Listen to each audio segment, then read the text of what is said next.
Hello, welcome to Mahi media.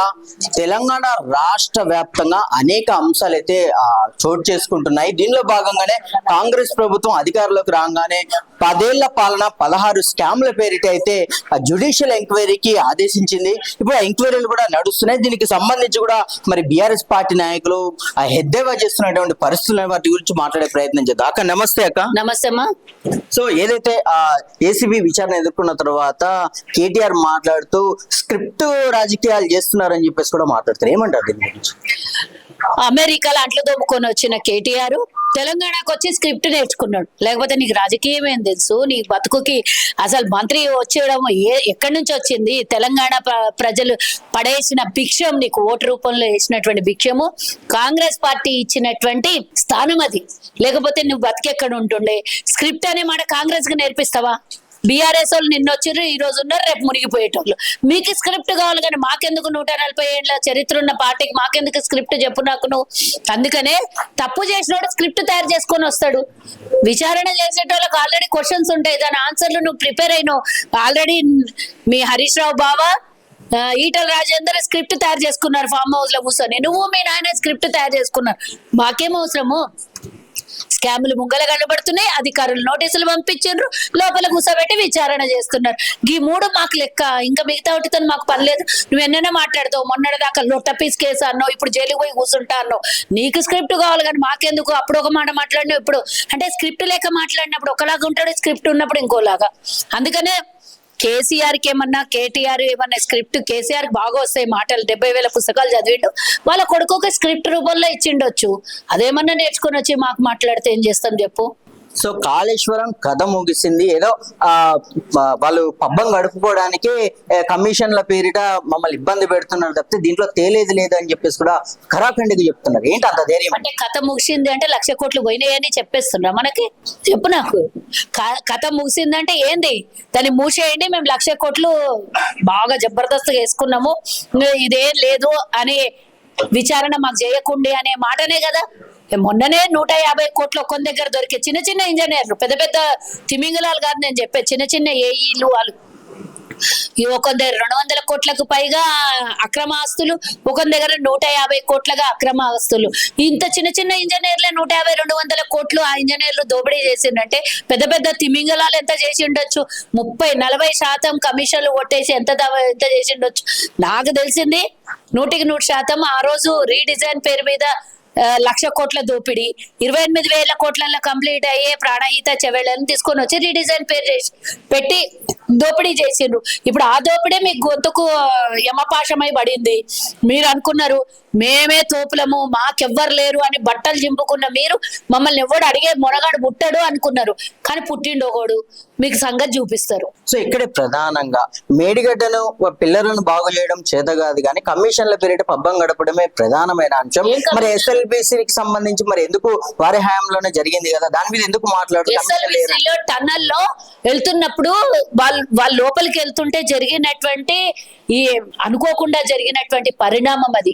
కూలిపోయి నీలాగా Kaleshwaram కూలిపోలేదు, under construction లో జరిగినటువంటిది అది.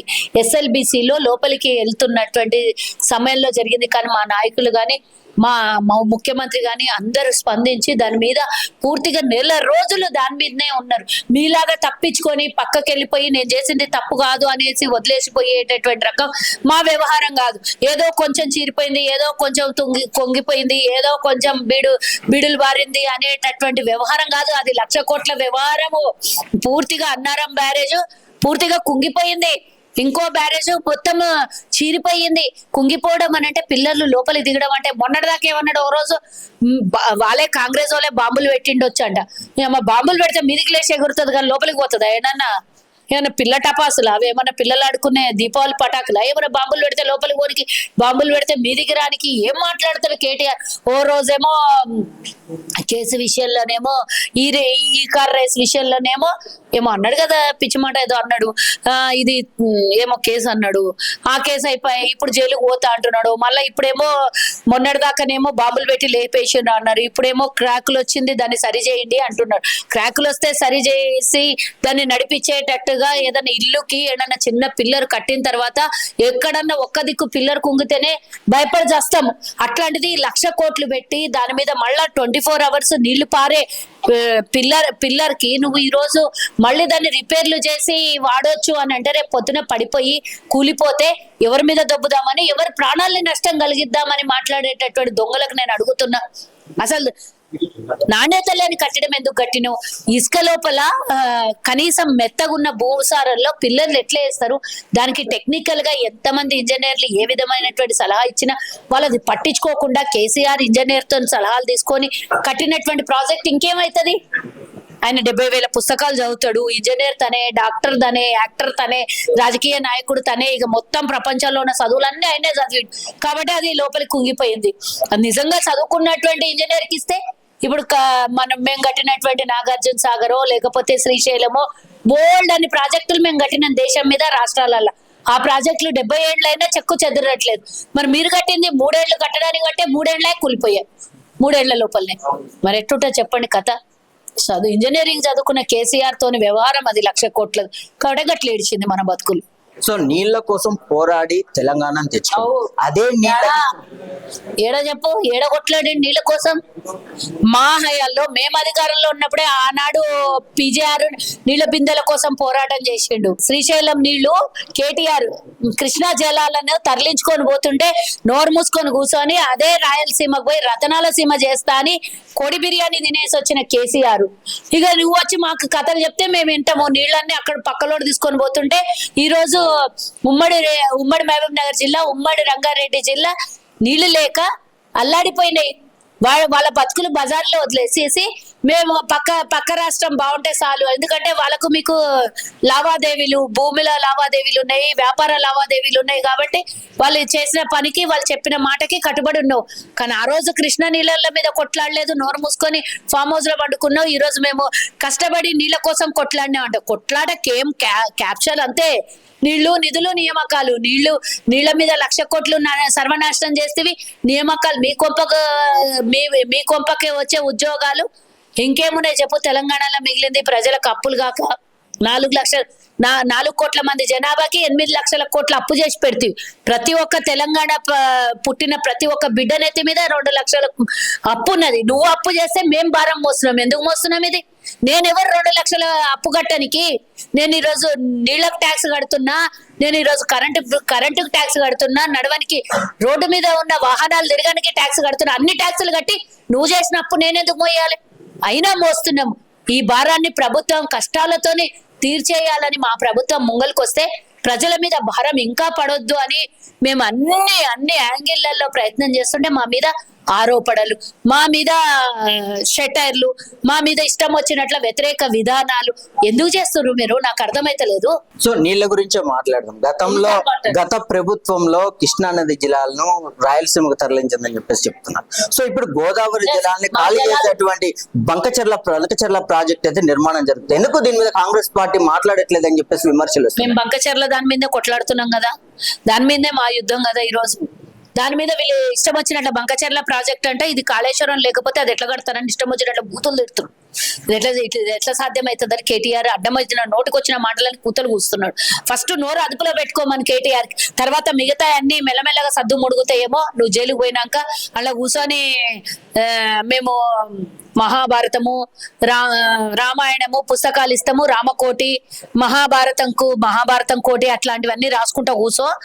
నువ్వు చేసినటువంటి ద్రోహానికి ప్రజలు నీకు బుద్ధి చెప్పి లోపలికి పంపిస్తారు. కానీ అనవసరంగా కాంగ్రెస్ పార్టీ మీద, ప్రభుత్వం మీద బురద జల్లాలే, నీళ్లు లేకుండా ఇబ్బంది పడుతున్నారు అనే మాటను నువ్వు మాట్లాడితే మాత్రం ఊరుకునేది లేదు. ఈ రోజు తెలంగాణలో నువ్వు ఊహించని విధంగా, భారతదేశంలో ఏ రాష్ట్రం కూడా ఊహించని విధంగా ఈరోజు వరి పంట సాగు జరుగుతోంది. వరి పంటకి ఎంత అత్యధికంగా నీళ్లు కావాలో మనకందరికి తెలుసు. మరి ఈ రోజు సునాయాసనంగా 2 పంటలు కాంగ్రెస్ హయాంలో మా ప్రభుత్వంలో అత్యధికంగా భారతదేశంలో ఎవ్వరూ పండించనంత పంట మేము పండిస్తుంది. మరి నువ్వు కాళేశ్వరం కథ చెప్తున్నావు. కాళేశ్వరం నీళ్ళు లేకుండానే ఈరోజు ఇన్ని పంటలు పండుతున్నాయి కదా. అదనంగా ఒక్కొక్క ఎకరాకి 15,000 రూపాయలు, 2 ఎకరాలు 3 ఎకరాలకి 15,000 రూపాయలు బోనస్ అందుకుంటున్నారు. ఈ రోజు మేము ఇచ్చినటువంటి 500 రూపాయలు బోనస్ ఇస్తుంటే నిన్న రేవంత్ రెడ్డి గారికి ఒక మహిళ చెప్తుంటే 15,000 రూపాయలు బోనస్ అదనంగా వరి సాగు వల్ల వచ్చింది అని చెప్తుంది ఆమె. మరి మీ హయాంలో వరేస్తే ఉరి అంటివి, మా హయాంలో వరేసి పేదలకు సన్నబియ్యం అన్నం పెట్టబడితే మేము. మాకు మీకు చాలా జమీన్ ఆస్మాన్ ఫరక్ ఉన్నది కేటీఆర్. నువ్వు దోసుకోనికి పుట్టినో, నువ్వు చేసిన అప్పుని మళ్ళీ మేము కట్టడానికి ప్రభుత్వంలోకి వచ్చి ప్రజల బాధల్ని తీరుస్తున్నాం మేము. నీకు మీరు ఎవరితోని పోలిక కాదు, దరిద్రంతోని మీ పోలిక, తెలంగాణకు పట్టిన దరిద్రంతోని మీ పోలిక అంతే. సో అంటే బనకచర్ల ప్రాజెక్టు విషయంలో కాంగ్రెస్ పార్టీ ఎట్లాంటి స్టెప్ తీసుకుంటుంది అనేది, అంటే ఏపీ గవర్నమెంట్ తో పోరాటం చేస్తుందా లేదా సద్దుమణి? మా రాష్ట్రానికి రావాల్సినటువంటి హక్కుల్ని, ఏ రాష్ట్రం అయితే ఏంది, మా రాష్ట్రం హక్కుల్ని మేము తీసుకోవడం కోసం ఎట్టి పరిస్థితుల్లో ఏ హక్కుల్ని కూడా దుర్వినియోగం చేయము. ఎవరైనా సరే మా హక్కుల్ని మేము రాతపూర్వకంగా మా హక్కులు మాకు రావాల్సినటువంటి వాటాన్ని మేము తీసుకుంటాం. అందులో ఎలాంటి అనుమానాలు లేవు. వాళ్ళలాగా బిర్యానీలు తినేసి వచ్చి వాళ్ళలాగా శస్యశ్యామలం చేస్తాము, రోజమ్మ ఇంట్లో కూర్చొని తినేసి వచ్చి రతనాల సీమ చేస్తామనే మాట మాకు అవసరం లేదు. మా ప్రజలు ముఖ్యం, తర్వాతనే ఎవరైనా. సో ఫోన్ ట్యాపింగ్ విషయం ఈరోజు చక్కర్లు కొట్టి హాట్ టాపిక్ గా మారింది. సో ఫోన్ ట్యాపింగ్ విషయం హాట్ టాపిక్ గా మారింది. ఇటు కూడా విచారణ జరుగుతుంది. ప్రభాకర్ రావుని, ప్రణీత్ రావుని కూడా జరుపుతున్న పరిస్థితి. అందరినీ జరుపుతారు, దొంగలందరినీ జరుపుతారు. ఎందుకంటే ఒక పర్సనల్ వ్యవహారాన్ని పబ్లిక్ చేసి వాళ్ళ ఇష్టం వచ్చినట్ల ఎవరికి కూడా అసలు ప్రపంచంలో ఎవరికి ఆ రైట్ లేదు. అంటే ఒక ఫోన్ మాట్లాడుకోవడము కానీ ఫోన్ ట్యాపింగ్ చేయడము అనేది చాలా నేరమైనటువంటిది. పర్సనల్ గా సంబంధించినటువంటి ప్రతిదీ మీరు ఫోన్ ట్యాపింగ్ చేసి వాళ్ళ సంభాషణలని రికార్డింగ్ చేసుకొని వినడం అనేది ఎంత నేరమో అది ఇంకా మీకు ఇప్పుడే తెలియదు. దాన్ని అనుభవించినప్పుడు మీకు పూర్తిగా అనుభవం అవుతుంది. 600కు పైగా ఇప్పటికే బయటపడ్డటువంటి phone tapping phone number. So Congress party నాయకులవి, కాంగ్రెస్ లో ఉన్నటువంటి పెద్ద పెద్ద వాళ్ళవి, అలాగే ఎవరైనా కాంగ్రెస్ సహాయం చేస్తాము మేము ఉండి మీకు హెల్ప్ చేస్తాం అన్నటువంటి ప్రతి ఒక్కరిది మీరు ఫోన్ ట్యాపింగ్ చేసిండ్రు. ఈ వ్యవహారము పర్సనల్ వ్యవహారాన్ని మీరు రికార్డింగ్ చేసిండ్రు, మీరు విన్నరు, బ్లాక్ మెయిల్ చేసిండ్రు, ఇబ్బంది పెట్టిండ్రు. ఇవన్నీ అంత ఈజీగా వదులుతారు అనుకోవద్దు. ప్రభాకర్ రావు ఇచ్చినటువంటి వాగ్మూలాలు చాలా ఉన్నాయి. దాంట్లో ఎవడున్నా కూడా ఉపేక్షించేది లేదు. అందరినీ కూడా ఆ శిక్షకు అర్హులే. ఏమేం శిక్షలు పడతాయో నాకైతే తెలియదు. ఇంత దరిద్రానికి ఒడిగట్టిన వాళ్ళని అసలు ఉరేస్తే ఒకసారి చచ్చిపోతారు, ఉరేయకుండా చంపాలి వీళ్ళని అందరినీ. సో ఫైనల్ గా చెప్పండి అక్క, ఏదైతే ఫోన్ ట్యాపింగ్ విషయంలో కాంగ్రెస్ పార్టీ బీజేపీ నాయకులను ఆరోపిస్తుంది బీఆర్ఎస్ బీజేపీ ఒకటని, కానీ ఇప్పుడు అదే బీజేపీని కూడగట్టుకొని కాంగ్రెస్ పార్టీ ఫోన్ ట్యాపింగ్ విషయంలో అటు శర్మిలాని కానివ్వండి, ఇటు ఈటెల రాజేందర్ ని, బీఆర్ఎస్ అరవింద్ కుమార్ లాంటి నాయకులు అందరినీ కూడగట్టుకొని ఈరోజు వాంగ్మూలం ఇప్పించుకుంటుంది. బీఆర్ఎస్ పార్టీని నాశనం చేయడానికి ఇవన్నీ చేస్తుంది కూటమిగా ఏర్పడని చెప్పేసి. అలా నిన్న ప్రభాకర్ రావు ఇచ్చిన స్టేట్మెంట్ లోనే ఉన్నది కదా, ఎవరెవరు ఫోన్లు ట్యాపింగ్ చేసి షర్మిలది ట్యాపింగ్ చేస్తారు, లేకపోతే అంతెందుకు అయ్యా కవితమ్మ ఫోన్ కూడా ట్యాపింగ్ చేసిర్రు అని నేను ఇచ్చిన వాగ్మూలము. ఇక మేము ఏం చెప్పాలని ఇంతకన్నా ఎక్క నా దగ్గర మాటలు లేవు. అంటే ఎవరెవరు ట్యాపింగ్ అయినాయి అనే విషయంలో అంటే రాజకీయం వేరు, పాలన వేరు కదా. అధికారం వేరు, రాజకీయం వేరు. అధికారంలో ఉన్నప్పుడు అందరు సమానమే. నేను ఇచ్చే పథకాలు బీఆర్ఎస్ ఓనికి బీజేపీకి పేదోడు ఉంటే అర్హులు గారా? ఇచ్చే 10 పథకాల్లో భారతదేశంలో హక్కు ఉన్న ప్రతి ఒక్కరికి ఇచ్చే పథకాలలో అందరికి సమానం హక్కే. కానీ ఈ రోజు ఫోన్ ట్యాపింగ్ విషయంలో ఇబ్బంది పడిన వాళ్ళది నిజంగానా అబద్ధమా అనేది మేము వాళ్ళ దగ్గర వచ్చినటువంటి స్టేట్మెంట్ల ఆధారంగానే మాట్లాడుతున్నాం కదా. దానికి రాజకీయానికి జత చేస్తే ఎట్లయితది? అందులో చెప్పారు కదా, బీజేపీ వాళ్ళు కూడా అందరివి ట్యాపింగ్ చేసిండ్రు, కాంగ్రెస్ వాళ్ళు చేసిండ్రు, సొంత తన బిడ్డవే చేసిండ్రు అనే విషయంలో మరి సొంత బిడ్డను ఏం చేస్తారు? బయటికి దొబ్బేస్తారా? ఏం చేస్తారో వాళ్ళే తెలుసుకోవాలి. మరి సొంత బిడ్డ ఫోన్లు కూడా ట్యాపింగ్ చేసిండ్రు కదా. అంటే ఎంత దుర్మార్గానికైనా ఒడిగొట్టడానికి రెడీగా ఉన్నారు అనేది తండ్రి కొడుకులు బావమరిది అనేది ఈ సందర్భంగా అర్థమైందా లేదా మీకు? సో ఫైనల్ గా కాంగ్రెస్ పార్టీ ఈ కమిషన్లు అన్నిటి కూడా ఆరోపించిన జ్యుడిషియల్ ఎంక్వైరీకి ఆరోపించిన నేపథ్యంలో సో కేసులు బయటకు వస్తే ఖచ్చితంగా శిక్షించే అవకాశాలు ఉంటాయా? ఇట్లా తీసుకుంటారు. దేనికోసమో అందుకోసమే కదా శిక్షలు కాంగ్రెస్ అయ్యదు, అధికారులు వేస్తారు. దానికి సంబంధిత శాఖ వేస్తుంది శిక్షలు. మేమెవరం కాదు, మేము కేవలం ప్రభుత్వంలో ఉన్నాం, ఆదేశించడం తప్ప ఎక్కడ జరిగిందో దాన్ని క్షుణ్ణంగా పరిశీలించి న్యాయబద్ధంగా ఎవరైతే కమిటీలు వేసినామో ఆమె కమిటీలు న్యాయబద్ధంగా జరపాలని న్యాయ విచారణ కోసమే మేము కమిటీలు వేసినాము. ఆ కమిటీలు అవి దాని పని చట్టం ఎవరికి చుట్టం కాదు, దాని పని అది చేసుకుంటూ పోతుంది. ఎంతటి పెద్దోడైనా సరే తప్పు చేసినోడికి ప్రతి ఒక్కడికి శిక్షకు అర్హుడే. కేసీఆర్ అయినా సరే, కేటీఆర్ అయినా సరే, కవిత అయినా సరే, హరీష్ రావు అయినా సరే, మోదీ అయినా సరే, ఎవరైనా తప్పు చేసినోడు శిక్షకు అర్హులే. ఎస్, చూసారు కదా, ఏదైతే జ్యుడిషియల్ ఎంక్వైరీకి సంబంధించి వాళ్ళ పని వాళ్ళు చేస్తారు, కాంగ్రెస్ పార్టీ పని కాంగ్రెస్ చేసుకుని ఖచ్చితంగా దోషి అని తేలితే మాత్రం ఖచ్చితంగా వాళ్ళకి శిక్ష ఉంటుందని చెప్పేసి కూడా మన కాంగ్రెస్ నాయకులు చెప్తున్న నేపథ్యంలో మరి చూడాలి రాష్ట్రంలో ఉన్నటువంటి ఈ ఎంక్వైరీల నేపథ్యంలో కమిషన్లు కానీ కాంగ్రెస్ ప్రభుత్వం కానీ ఎట్లాంటి స్టెప్ తీసుకుంటుంది అనేది కూడా కొంత ఆలోచనలో పడేసే విధంగా ఉంది. సో చూద్దాం, మరిన్ని అప్డేట్స్ కోసం చూస్తున్నానండి మహి మీడియా.